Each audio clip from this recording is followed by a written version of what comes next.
Greetings, all. It is time for the XP Billionaires podcast. And when I say it's time, it's only time because you've chosen to listen to it at this very moment. So, congratulations. For you, it is definitely time for the XP Billionaires podcast.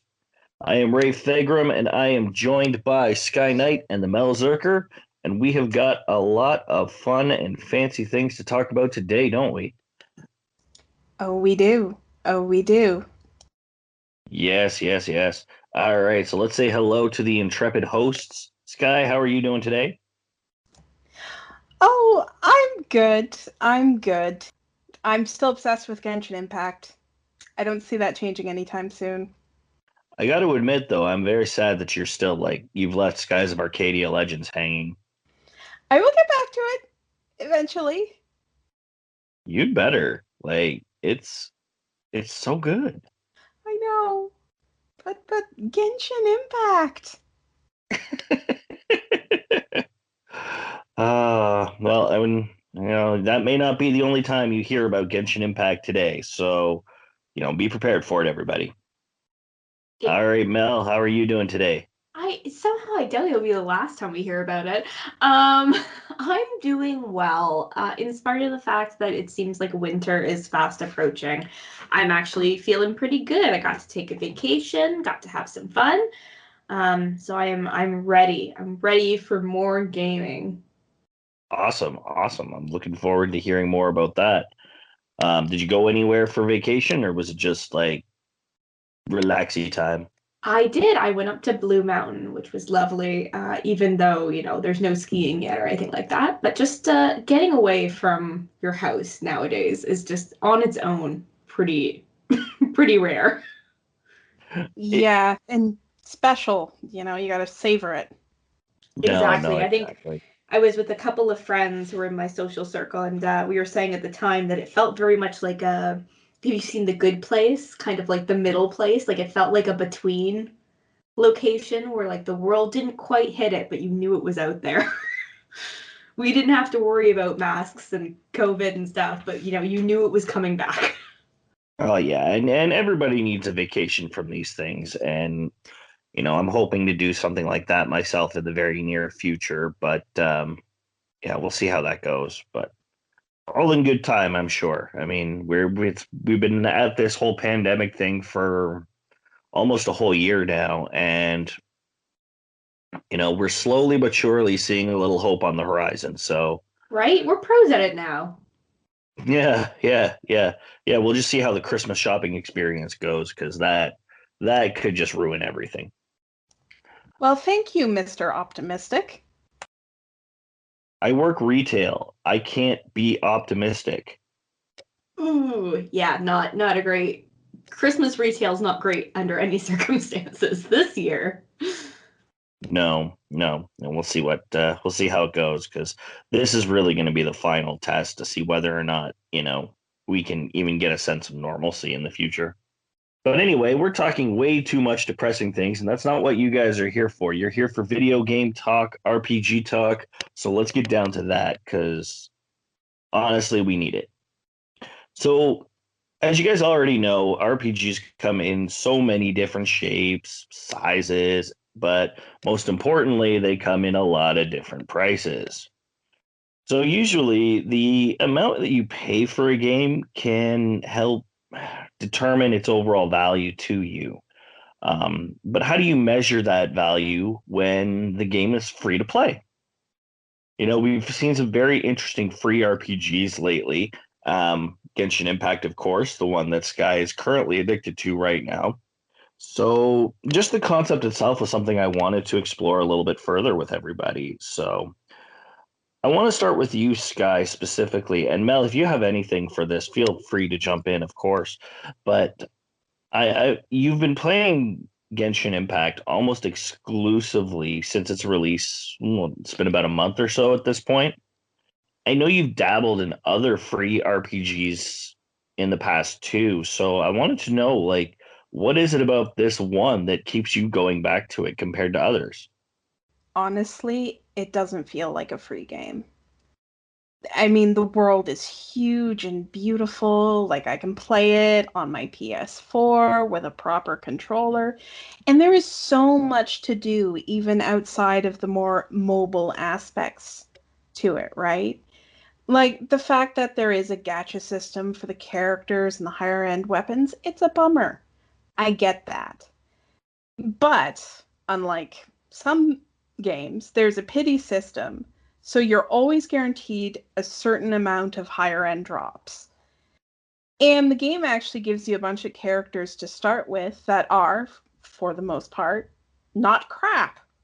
And due to the wide variety of elements in play, like the literal elements, but also like all the things you upgrade, not only character level, but the artifacts they use is kind of their equipment. The weapons, the fact that the stats are randomized to a certain extent, or yeah, the stats on even the same types of artifact are also randomized so that you can sort of pick and choose how to strategize out of what you get. So no one's ever going to be using the exact same setup. So the strategies are almost endless. And you can personalize things so much to your own tastes, your own abilities. And that's what makes it so exciting and interesting. I mean, the fact of the matter is, there's supposed to be 7 countries in this world. We have seen 2. And honestly, those 2 countries, like, there are tons of paid games, even in this sort of genre, that don't give you that much map to explore. And we're expecting to see like so much more map and so much more story, especially since the game has been a success so that they can continue developing it. So when it comes down to it, this game is going to be unbelievably gigantic, and it's going to be really cool, even more so than it is now. So, I mean, now's the time to get into it because there is so much more to come, and there's going to be so much to do, and it's awesome. It's I find it's not very often that a free game tends to be, a game, even when it has to monetize. I mean, you paid nothing for the game, that's all well and good, but it's an interesting idea to develop the game before you develop the monetization. That's what I kind of feel like is what happened with this game. A lot of mobile games specifically will take the time to they'll be like, okay, here's a premise, here's how we're going to make money off of it, and now we'll just develop some gameplay to go with it. So it's not in the same order, it's just a lot more success, and it they're either really successful based on their nature. Like if it's based off of a popular franchise, then you're more likely to see people soaking it in, taking it into new money. But with Genshin Impact's case, it was neither. Like they just created a free, full-on world that's only getting better. They've created a brand new IP, so it's not even something that's based off of anything familiar. And you know what? Like it's the kind of system where if they decided to charge even like $5 to $10 for unlocking the next country, more people are going to be willing to do that just because of the fact that they were given so much to work with at the very beginning. Well, yeah, that's just it. And the monetization is, while it is a gacha system, they're not constantly throwing it in your face. They tell you, okay, this is where you get this, and then that's it. You're free to play the game. Like, you don't have to deal with it flashing money spending opportunities at you all the time. And there is there is what they call the resin system, which certain things cost resin, and that caps, and then you have to, it's like an energy system in a lot of mobile games. Um, but on the other hand, only specific things require that. So you can actually play for hours, and particularly early on. without even interacting with it. And they give you like free partial refills like every adventure rank level. I mean, if people complain about it, but to me, who's played a lot of mobile games, I actually think it's fairly generous. It does look that way. Like from what little I've played of it, I never really got to using too much of the resin, but before I stopped when Trails of Cold Steel 4 came out, but it is pretty useful. Yeah, so I haven't played this one specifically, but I find like the paywalls for stamina and energy the most frustrating part. Like I'm a bit of a binge gamer. Like if I sit down to play, I'm going to be playing for a while, and that tends to be why I don't end up sticking with a lot of free RPGs because they sort of say, okay, we'll pay money, or you can only play for 10 minutes a day.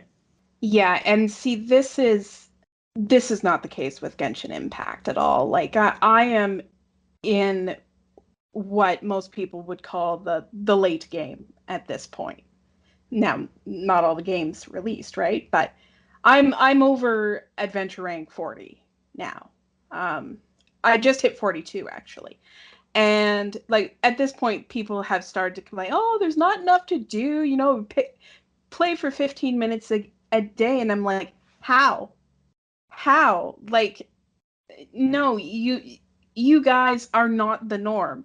Most people are not can't play for 5 hours a day every single day.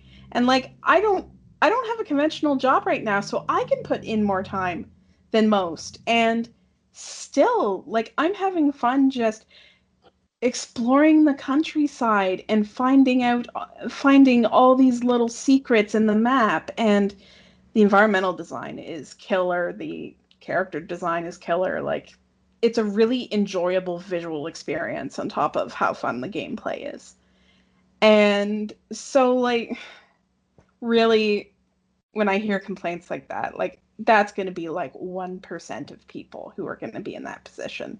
And most of us also play other games, right? So, folks, honestly, calm down.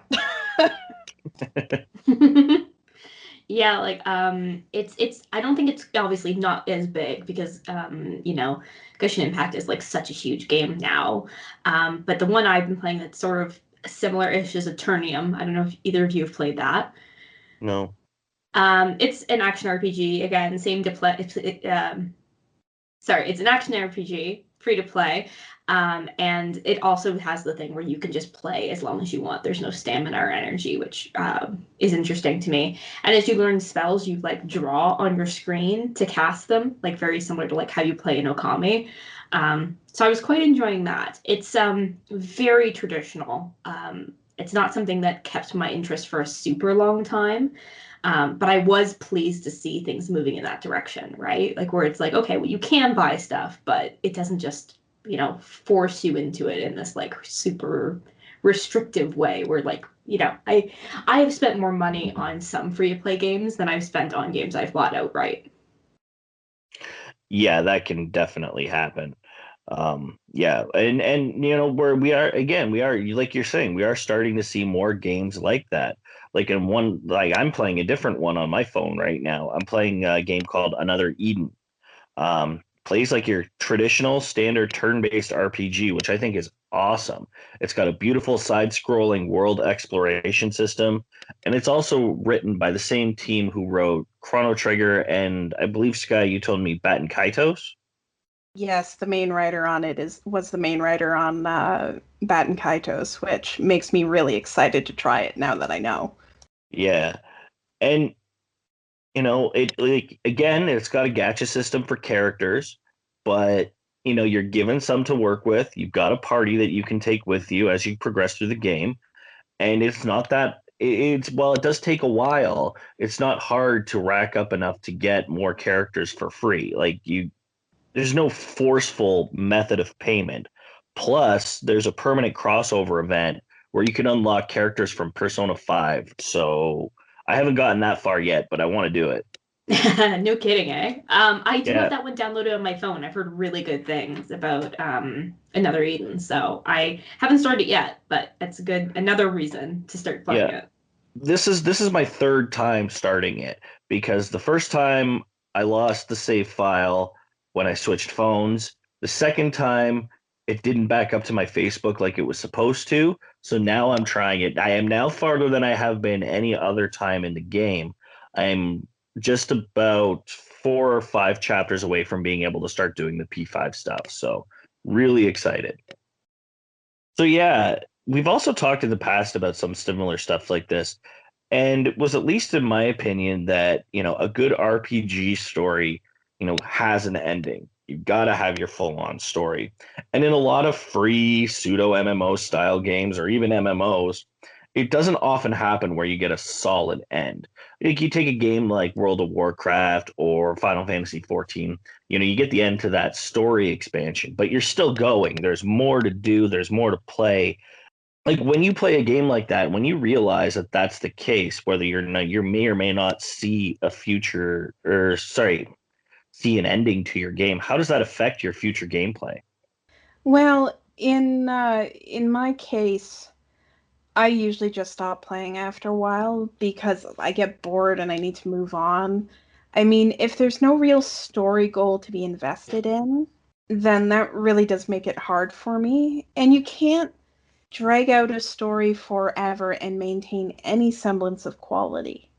If you want a comparison, look at any number of TV shows that dragged on for season upon season upon season. The Simpsons, for instance, and like everyone says, the early seasons are the best. And why? Because, they got their good stuff out of the way and the world changed, and people just weren't as interested anymore. One of the things I like about Genshin Impact is that from the start, you're working towards long term a very specific goal. And all sorts of other stuff is going to happen along the way, but the end result is still that you're looking for your sibling. You're two people from another world. You've been pushed into this new world of Tevat. This is all in like the opening 5 minutes, right? And you're separated. And there's your pair of twins. There's a male twin and a female twin, and you get to pick which one, and then the other one will be, part of, will be in the other part of the storyline, right? I like that setup because it implies there's going to be an end. And you know what? I'm quite happy with that, regardless of how much I enjoy the exploration and whatnot. Ultimately, I'm still playing this game for the story, most of all. And so I like that, there's a chance it'll end properly. Well, yeah, and if it's set up that way right at the very beginning, that is at least some incentive to go on. I mean, you take your standard MMO, it's like, hello, you're just a newbie adventurer, okay? Let's write your own story. And I'm like, yeah, but my story still needs to have a the end somewhere. So it's nice where they actually give you something to make it look at the very least, even if it doesn't realistically end, it's giving you some sort of illusion that you have an end goal and it's going to get you there at some point or another. Well, sure. Yeah, and I mean it's going to give you a sense of progression, and it's core to the whole reason, using again Genshin Impact as an example, that you're traveling all these countries to begin with. Because you've been separated, because you don't know where your twin is, you don't know this world at all. Like, what else are you going to do but travel from country to country, meet people, get various organizations, people to help you out, to find your sibling? When you're starting from that with a concrete premise like that, then you can make it as complicated as you want. Like, really, it still works so long as you draw it back to that end goal every once in a while. Okay. I just finished the storyline from the country of Liyue, right?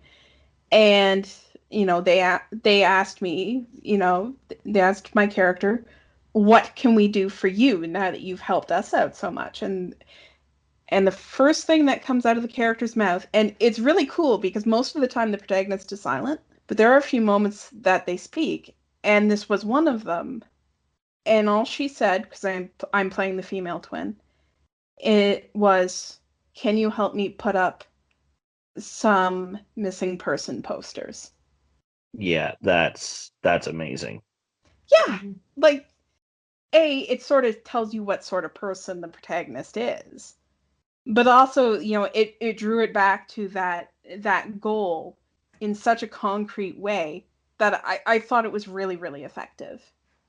Yeah, I mean, I think when we game, like, there's always this sense of satisfaction and completion that we're seeking, right? Like, even games where they're, meant to be played forever, people will say, in Animal Crossing, I'm going to keep playing until I pay off my house, or I'm going to get this item for myself. Like, there's some kind of goal in mind because if you can't play it forever, right? Like, you might come back to it, but, like, at some point, you have to play a different game. Um, Yeah. Eternium 2 has something where it has like a 3-act plot, so you're in Act 1 or Act 2. And like you can still play after, but like once there's a concrete, satisfying end, you can be like, cool, that was fun. Now I'm gonna play another game. Well, yeah, that's just it. And like I'm sure there's going to be times where I will drop Genshin Impact for a while. Either because I've completely caught up to the story or I just need a bit of a break. It'll happen eventually. Though I am, particularly loving this game. Like those goals are so important, and that's a big reason why so many of these free open-ended experiences fail because people need something like that to cling on to because otherwise what's the point? No, you're absolutely right. It's the nature of the beast. All right. Well, only really one last thing that I want to hear from ask about is, we've got you there's clearly there's been some success with the gaming model that Genshin Impact has, being a game with a gacha system rather than a gacha system with a game in it. Like, given that, do you think this is something that we're going to see more in the future? Yeah, we'll see it more. I don't think there's any question about that. I do think from a certain perspective what Genshin Impact is doing is extremely revolutionary and that it will allow game developers to make bigger, more interesting, more complex games while keeping the barriers to entry low for people with not a lot of money. Letting the people with more money offset the people without, right? But due to the nature of a gacha system, there needs to be more preventative measures put into place to avoid abuse. So we governments need to be regulating this shit. It needs to be treated um, maybe not exactly like gambling, but they need, they need to get involved in this shit because it can be dangerous to the wrong people. It's like anything that can be addictive, right? Like I mean, technically most things can be addictive, but this is one of those things where some regulations need to be put into place. I mean, like there are advantages to a system like this. Like one of the things I like being, you know, not a person with a gambling habit is that I choose when I invest in a game like this. Like Genshin Impact. Like despite the fact I've been playing nonstop for over a month, not nonstop, but exclusively pretty much. I haven't even been playing much in the way of mobile games, believe it or not, in the last month. I have only spent $7 on this game, and it was by purchasing the package that was the most economical option. And that's great because I have other things in my life that I'm putting money towards right now. So having this option is actually a really cool thing. But I'm not someone with a gambling habit. I think we could get a lot more inventive about how we help people control addiction. And this is something that needs to come into video games at this point. We're starting to see it a little bit, but not nearly to the right extent. The one thing Genshin Impact does do well is that, like I said before, it doesn't force all the monetization into your face. which I think is the bare minimum that every game needs to be doing. Mm-hmm. Yeah, I mean, I think you said it perfectly, right? Like it's going to keep happening. We need legislation. We need people protecting marginalized and, more trusting gamers. Um, the only thing I have to add as someone who works in mental health is that there's this growing movement to stop saying like, addictions because and just go with addiction because, it doesn't really matter what your vice is, right? And if your vice is video games or if your vice is alcohol, like it's a lot of the same behaviors. So I think we need to move quick on it, right? We need to react because anytime it's technology based change, um, we see really really slow uptake in trying to protect people, and it's just not okay, right? People are getting into really really terrible situations as a result, and gaming already has a bad reputation. I don't think we want it to get worse. And you're absolutely right. Like governments are very slow to legislate technology, and well, in some ways that's to our benefit because um, it's allowed more marginalized communities to thrive. In cases such as this, with you could call gacha gambling, it's something like a problem shopping habit, you know? Like maybe a form of a shopping addiction, you know? The thing is, I mean, in a traditional model, to shop, you needed to leave the house. When you can do everything from inside your house and you don't really have to put in any real effort, well, that's when it becomes a problem. And, we need to protect people who have these addiction compulsions, in any way that we can. But not the answer is not, and I'm going to be very, very clear about this. The answer is not banning it. Every I keep seeing people on various issues just jump to, oh no, that's bad, we should ban it. Like, no, no, people abuse alcohol. Like we don't ban that. We don't ban cigarettes. Like, Yeah, I think one of the big struggles we have, and this is tends to be leaning toward technology, and it always has, going back generations and generations, is it's not what we're familiar with. We don't know how to set clear rules and regulations around it, and people fall into holes.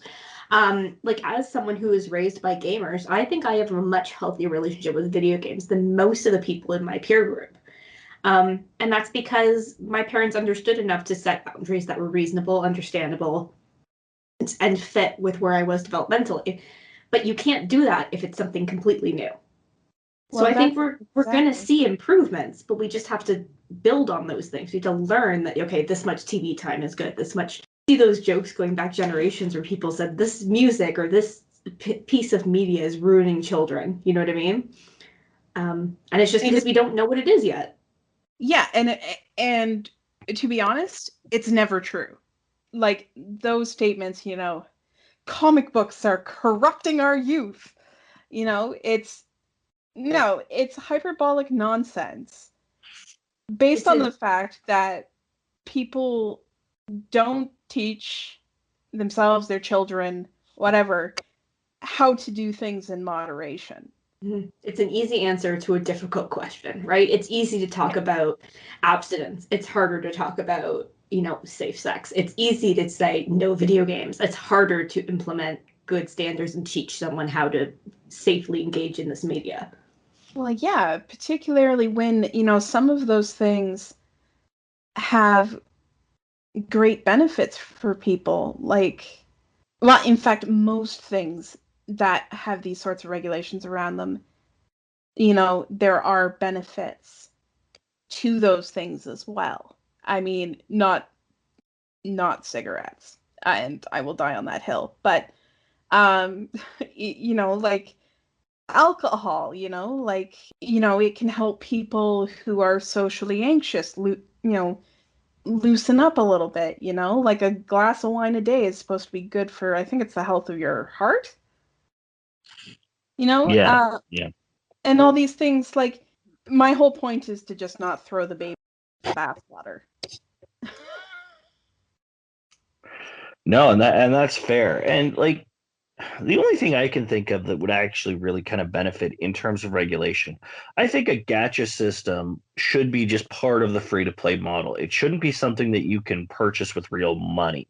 Like at least that way you're getting that virtual sense and you're not doing any like real life harm. It's it's the double-edged sword of choosing the lesser of two evils here because if you were to take a microtransaction that gives you certain boons or something like that into the game, then you could do that rather than do it from a gambling perspective. But it doesn't eliminate the other issues of just the compulsive spending. At that point, the only thing left is to set up some sort of like you could set up, say, a monthly payment cap where you could only exceed X amount of dollars per month. And you actually have to like fill out an agreement form with the game company if you had to in order to allow you to go higher than that. Or even if it's something that you get built in or have to get from, say, the Google Play Store or the PlayStation Store, set those limits with them to mitigate those in-game spendings. Yeah, because while the developers need to be paid, even for, especially in cases of free to play games, they don't need more money than God, right? No, no, no, exactly. I like the idea of like a monthly cap, or even just every so often, and this just came to my mind now. Say sending an email at the end of each month saying, "Hey, here's how much you spent in our game this month," so that people are aware, right? Because Yeah, the the this bare is minimum is making awareness, right? Because I mean, yeah, microtransactions are meant to seem. yeah. But if you're buying them every second day, well, that can compound into a great deal of money spent. And Yeah. so even just, I mean, yes, and people, you have a credit card statement and you should be looking at it. On the other hand, there's going to be other stuff in that too, right? So even having just them sending you an email saying, "Hey, this is how much money you spent in our game this month," in some cases may help curb habits before they get too dangerous. Yeah, no, I think you're absolutely right there. All right, so let's put it to the rest of you guys. I want to know what you guys think about all of these different facets about free games, their monetization methods, and whatnot. Everything that we've talked about here. I'd love to hear your thoughts about this. If you want to send it to all of us at once, you can do that to our email address. That's xpbillionaires@gmail.com. Or if you want to chat with us individually, maybe you've got an opinion you want to share or disagree with, please be respectful, of course, but you can do that with our social media. You can find me on Twitter at BillionairesXP, or you can check out my Gunpla Instagram at RafeThegram. Sky, where can everyone find you? I'm at SkyKnightXP on Twitter and SkyKnight.xp on Instagram. And Mel, where can everyone find you? You can find me on Instagram at Feminist Gamer, or you can check out Darkness and Dragons, which is a D&D live stream that we put up on Level Up Dice's Twitch channel every Wednesday. So check it out.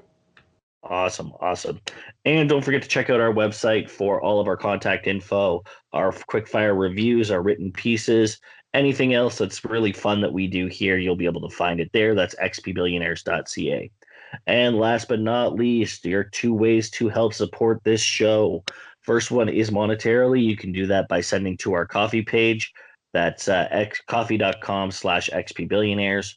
The other one is to take this episode, spread it around through your social media, or you can do that with any of our episodes, whichever one you like the best. Please do that. We would love to see it. Anyway, that's going to be it for us this week. And just remember, regardless of your budget, there's always a way for you to keep gaming. So we'll see you next week. Stay well. Bye bye.